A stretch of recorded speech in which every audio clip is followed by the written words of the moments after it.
Hello, it's Marvin Cooks for EDOL 721 Journal Prompt number 5. This journal prompt is on Simon Sinek, How Great Leaders Inspire. Okay, Simon Sinek, when he talked on this video, he spoke about Martin Luther King, the Wright brothers, and Steve Jobs, and what that je ne sais quoi, that certain element that they have that allows them to thrive in comparison to the competition which they're facing. Simon Sinek summed that up as the golden circle: the what, the how, and the why. The what is every organization should know something. Everybody in the organization should be systemic across the board. The how is up at the management level. Maybe not in that aspect, but only certain people know.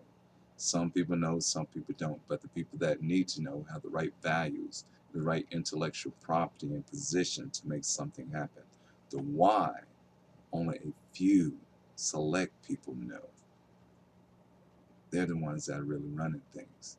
So the best way to explain that is that leaders inspire because people buy into what they do, not what they're offering. They buy into what they do, your actions, your words, your deeds.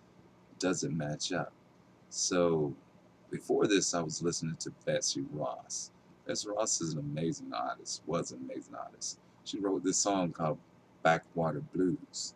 The words was striking in relation to the feelings I have toward how leaders inspire. Because the words were, when it was thundering and lightning, the wind began to blow, and thousands of people ain't got no place to go. I just might as well pack my things and go. Cigarette, oops.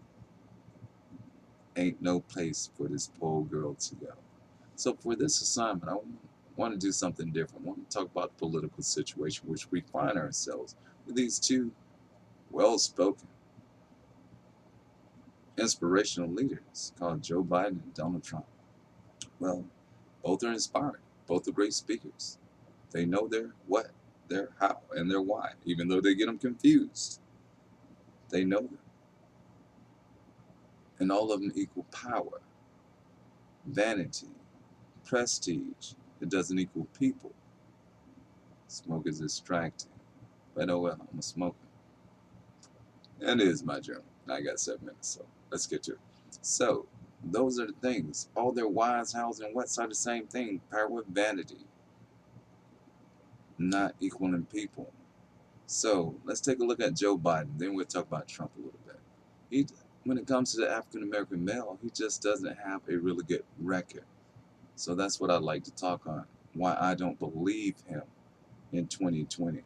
Why I didn't vote for him in 2020. And will not support 21, 2, 3, or 4 because it doesn't have my best interest in mind. He talked about everything but economics. I don't want diversity and inclusion. I'm very diverse and I'm included in everything when I choose to be. It doesn't inspire me. It doesn't inspire me and people like me because they play to power bases. He appealed to people like him. They're not like me. The fact that is so readily available and searchable on the web, I don't even think I need to even do any quotes on it because it's so asinine sometimes. Now, let's break down the reason why I really didn't vote for him. Inspiring leader? Yes, for his power base and people that are like him. Joe Biden, when we're talking back in the 70s, early 60s, really, school called school mandated integration. Well, I was in school in 75 and did some atrocious things in it too. But the most racist concept you can come up with involves children. He was anti-busing. He did not want a bus. Oh no, until his power base, based off Supreme Court, made the decision. That young delegate there running. So the lead crusader switches because the Supreme Court said, why don't we send the rich white children to the poor black children's school? And that'll be the end of it. Switch. That's treachery. He switched.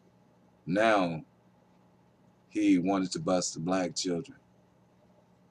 He did this in Georgia where I went to school and endured this through 75 all the way through graduating. 26 miles one way. Thank you, sir. But then I won't forget that your friends, you well-spoken man, you, who's very influential, and yes, you are a leader. But of who?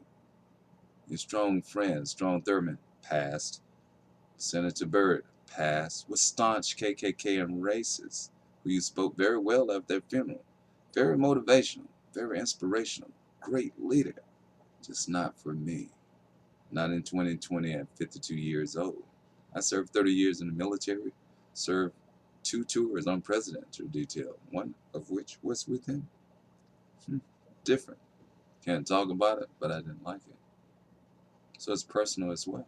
Great leaders do inspire. But then again, I look at your history and everything you've done has been against me. Let's look at your mandatory sentencing laws. And you're going to inspire me and lead me now? Man, you even told me, Joe Biden, that I'm not as intelligent as a Hispanic. We came over on the Mayflower. Without me, there's no you. Without you, there's no me. Forever binded. But I'm not intelligent. Lacks creativity. Wow. What did you say in 1975? Let me think about this for a minute. In order for your child with curly black hair, brown eyes, and dark skin to be able to learn anything, he needs to sit next to my blonde-haired, blue-eyed son. Treachery is unforgivable. Great leaders inspire, but who they inspire is based off their power, their authority, and their influence. Thank you for listening.